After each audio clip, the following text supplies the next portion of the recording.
didn't realise I was about 16 feet off the floor. I didn't realise, and then when it moved again, the light kind of changed, and I saw these people called graves, and they're like little white beings.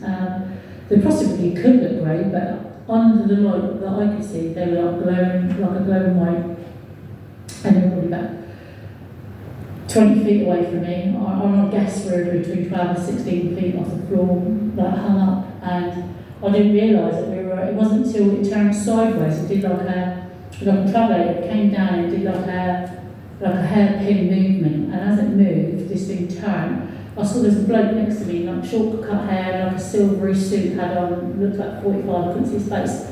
And when it stopped, it went that way, I couldn't move my eyes, I could just see, there's all women and men hung up, all their eyes were open, they were all awake, but they were asleep, none of them didn't flinch, and down the back of the neck here, it looked like a giant fish hook that went down the back underneath and it stopped here, and it must have been holding us up by that, and I think, it was that, because the night after that was something different. So the one on the left over there is when I woke up and there was a tube coming out of my chest, and that's the one the blood was spraying out, or when I went over one of the little ones and he freaked out.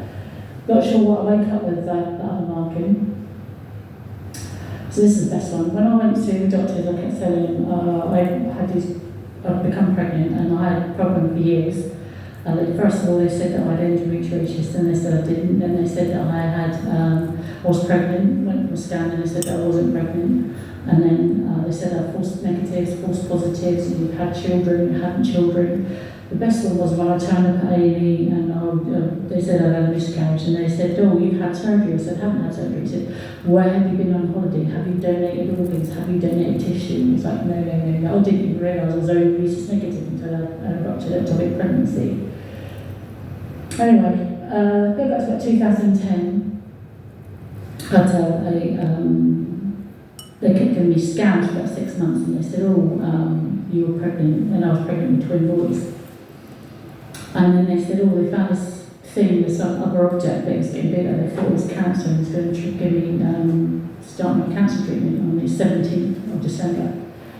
Well, I think by later on, had a few other problems, and they was going to postpone the surgery. Anyway, they told me it was going to be keyhole surgery, about half an hour, 40 minutes to an hour, normally about an hour. So the time you go into recovery, you'll be back on the ward about 3 hours, no problem.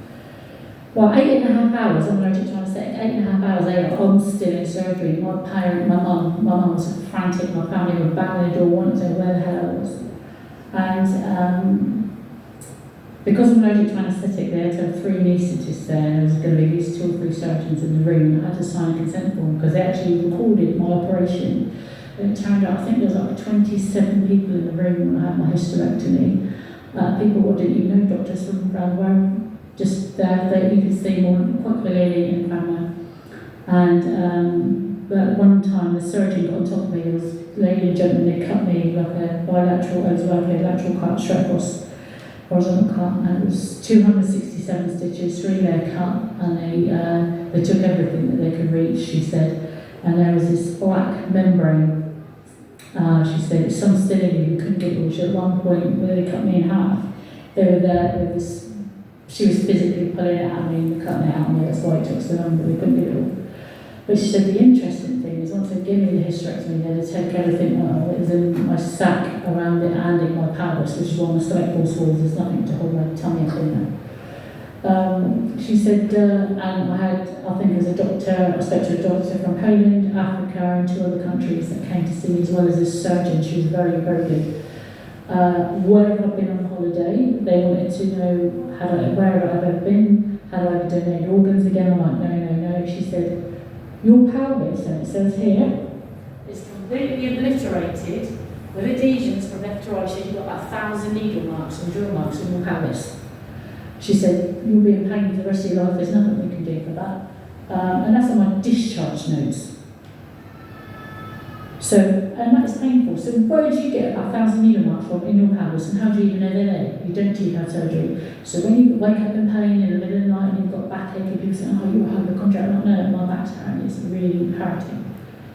You've got to turn over, if you turn over, it feels like someone kicking you in the stomach. That doesn't go away, it just gets worse as you get older. Again, I'll go to work, I'm not being compensated, no one's giving me painkillers, doctors don't refer me to anybody, you just got to live with it. So there you go. Had to have a drain because they took so much of my internal stuff and this white stuff stuck to the edges. They had to give me, there's the staples there, and a drain I had to have for quite a few weeks sewn into my stomach. And I had to go home with that, and then I nursed out 5 times a day originally, and she came out to about 3 after that. Yeah. So let's meet with some other things. So this one here is when they take you, put stuff in your leg. My leg, this does not do it justice. They took a picture at A&E about the doctor was well impressed. It was like like a fire engine red, like a flashing light in my leg, glowed for about 2 days. It was stung like hell. Went to A&E and they just said it's some type of rare bacteria they'd never seen. Give me blood test, didn't know what happened. It was like someone turned a light on my leg. Other treatment things that I've had to have. But then the night when they took me and my partner,